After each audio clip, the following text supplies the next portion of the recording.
My name is Shaquille Williams, and I'm a third grader in Blackwell Elementary Schools. My name is Ashley Edmonds. I am the Communities and Schools of Richmond Site Coordinator here at Blackwell Elementary.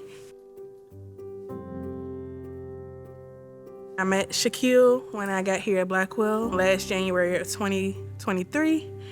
And I was here to replace the old site coordinator who had got a promotion. At first, he didn't want to come with me because, of course, he didn't know me. I didn't know him. I was confused and I didn't want to go with her because I didn't know who she was. Shaquille was homeschooled before he came to Blackwell. When he first got here in first grade, he was very behind in literacy. He had never been to school before, so he needed that peer support and to build that confidence in him and also help with his literacy. And once he came here, first grader, Ms. Glasgow thought it was a good idea to partner him with another student to get that peer support and get him a lunch buddy. So that gave him time to express himself, time to talk with his friend to build that confidence, and also get to know me. And so that supported that social and emotional piece that CIS works with. Over the past year, we built a great relationship and rapport together, and now we're cool. Every day for dismissal going to the bus, he would cry because, of course, it's a new setting, a new school, new people. Anybody would be nervous and scared. It was so loud, and when I saw the bus, I got pretty nervous and scared. I could barely even hear if my brother was calling me or not. When I saw my parents on the bus, I felt like the bus driver was gonna leave them. The old site coordinator, Ms. Glasgow, saw that he was crying, and she saw that he needed some extra support in the school. And that's where CIS plays a great role in a lot of students' lives here at Blackwell. So the power of checking in with him throughout the day is something that truly supported his confidence, so he feels that he's not alone, that he has support in the school. The way that I check it is like if I'm hurt or if I feel bad, I can just ask my teacher or somebody, can I go to Miss Edmonds so I can eat or drink some water so I can feel better. And we'll probably play a few games for a little bit, and then I'll stop hurting and I'll go back to class and learn some more. Things that I learned: to not look down all the time when you're in a high place, or you can just breathe calmly. Just believe that you're not gonna fall. Now I know that the bus driver isn't gonna pass my parents, and I'm gonna be brave. With the support of CIS and his amazing teachers who always talk amazing about him, he is reading past his grade level now. And so this took 2 years, but here we are now. And I'm so proud of how resilient, how humble he is, how sweet and caring he is, especially for his little brother who's in first grade, who also has CIS support.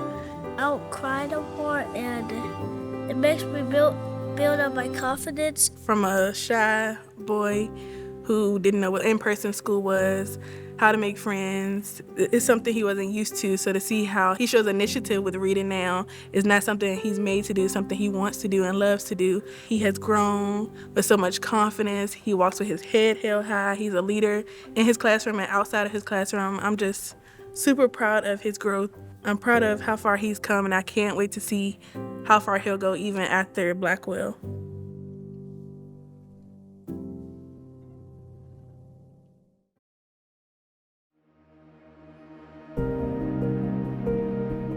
My name is Ms. Matt Kent. I am a site coordinator with Communities and Schools at Highland Springs High School.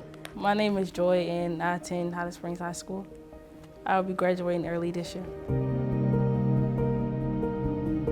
Well, I moved to Ohio because my stepdad had got a job.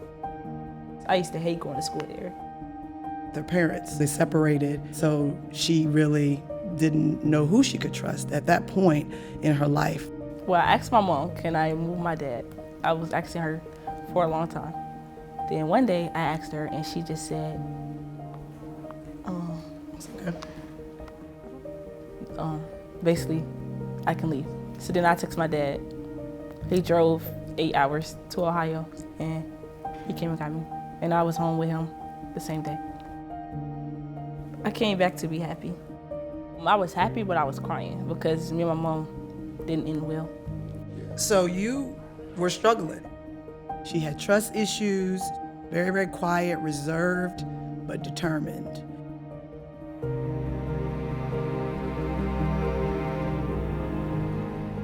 The first time we met, well, I was skipping my class with my friends. And I was walking around like I usually do, just checking to make sure everybody's where they're supposed to be. And so I just kindly walked in between the 5 of them and said, "Where are you supposed to be?" They made us go to class. And then they returned to our office the next day, and the next day, and the next day, all the way until current. Miss Kent have gave me something that I didn't know I needed. She have been a role model. And no matter how many times me and Miss Kent bump heads, I know she wouldn't love me less. We are a dropout prevention program. We assist the entire family in making sure that the student is comfortable and understands that whatever she needs, we're gonna help you get there. It was a push every day. Push, Joy, you have to go to class. She began to open up more. She began to tell me her story, transitioning back to Virginia with her dad.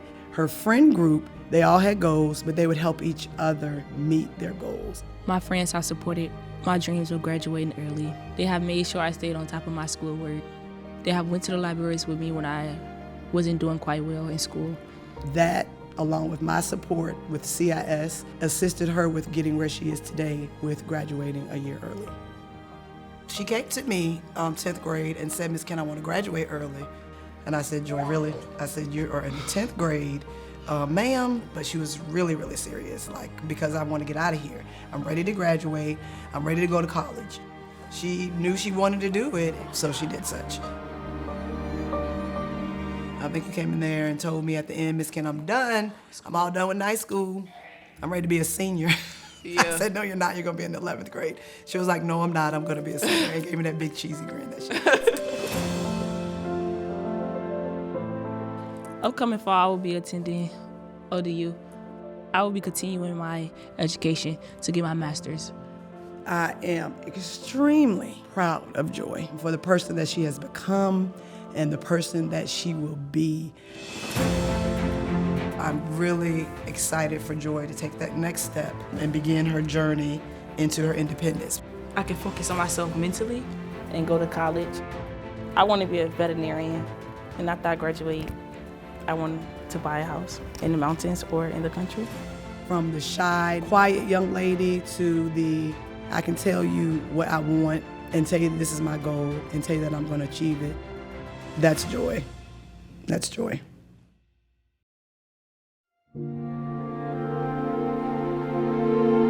My name is Diviana Jones. I am a 8th grade student at Henderson Middle School. I am Lorraine Lenore, and I'm the site coordinator for communities and schools of Richmond here at Henderson Middle School, and this is my 3rd year here at Henderson. We met when she was a 6th grader. Just noticing Diviana, she was very shy. You know, she was just kind of the person that kind of fell behind the scenes.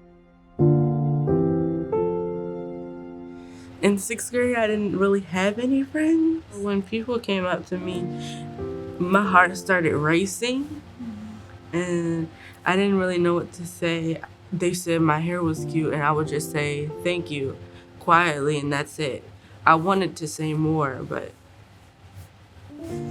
nothing else came out.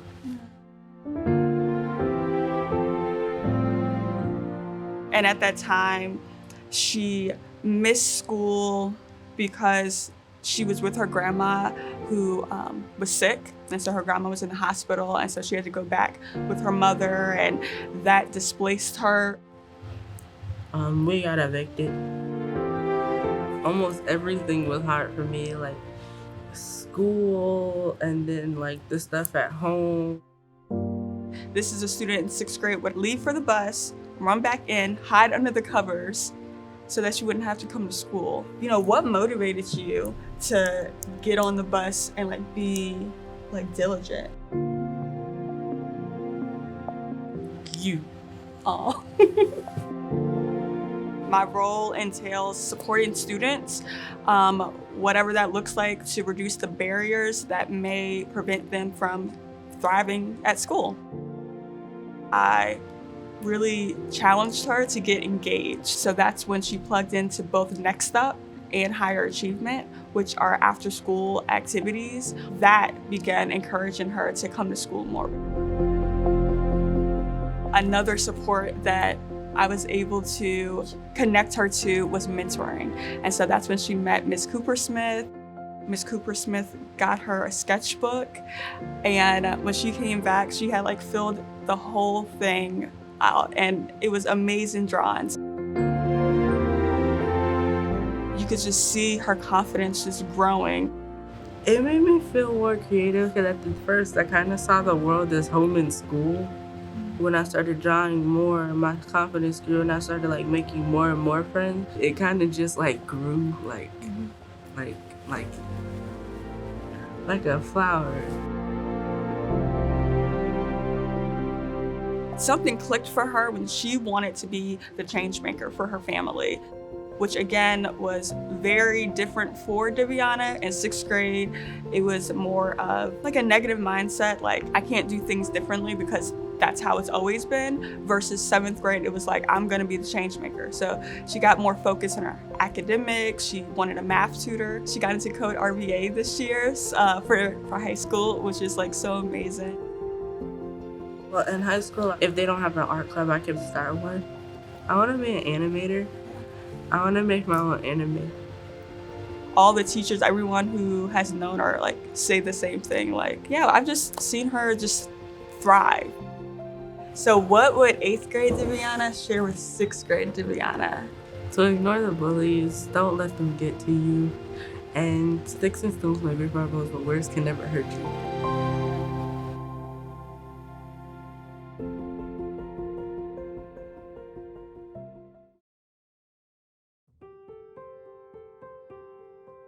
I am Miss Tyree. I'm one of the site coordinators here at Huguenot High School. I'm Ever. I'm a student here at Huguenot High School. So I heard a lot of stories about Ever before I picked him up. I had never seen him, but of course I had seen his conduct file before and kind of was very surprised at some of the stuff I was reading because it doesn't seem like something that he would do.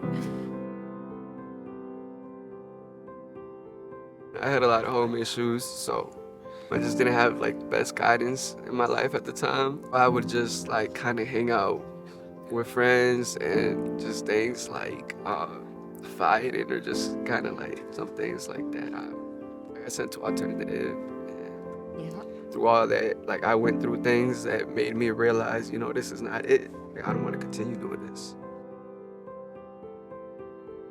He was referred by his counselor the day after he found out one of his close friends passed away. We met in 10th grade when, after my virtual year, it was my first time coming into Huguenot. It just kind of became a thing. We would just talk every period, and then eventually we would walk around the halls, and then we would hang out after school, stuff like that. He was just honestly like one of like the most like honest people I ever met. Well, one day, I had just seen him at the stairwells. You know, I say goodbye to him like, you know, every other time. And 3-4 hours later,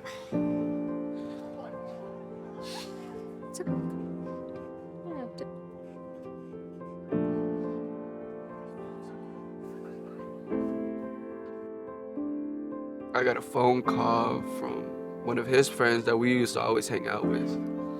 He told me he didn't want to say much, but he told me that he had been shot. And the next day in the morning, my counselor was the one who told me it was kind of tough to deal with CIS. I felt like I could have like my own space when I needed it. Sometimes I wasn't doing good in class, and it would just come out randomly. Nobody wants to, you know, like just have the whole class staring at you. CIS was the only place I could go. That's what really helped me. I told him from the beginning, like if he wanted to come in, we didn't have to talk, but he had that space. So I wasn't gonna like force him to open up or talk about how he was feeling right away, but I wanted him to know that there was a place that he could go. A lot of times people have to just kind of swallow their emotions, right? And that was a safe space where we could close the door and nobody would bug him and he could sit as long as he needed to.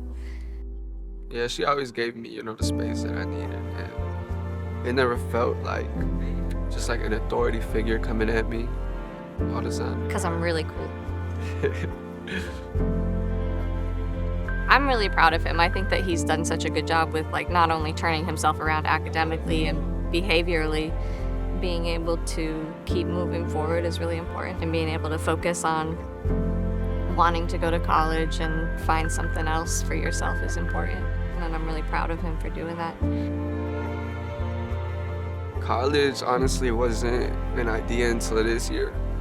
I always heard college as being like a negative thing, like especially financially from other people. But she like kind of like helped me to see more into detail and see that there's like programs and things that can help with that. We talked about what college could look like, what kind of financial options there are, especially for like undocumented students and first generation students and all the different resources that are out there. And we just started applying. And now you've gotten accepted into how many? 6. With financial offers from almost all of them, like doing really, really well. Yeah, I'm really proud of him.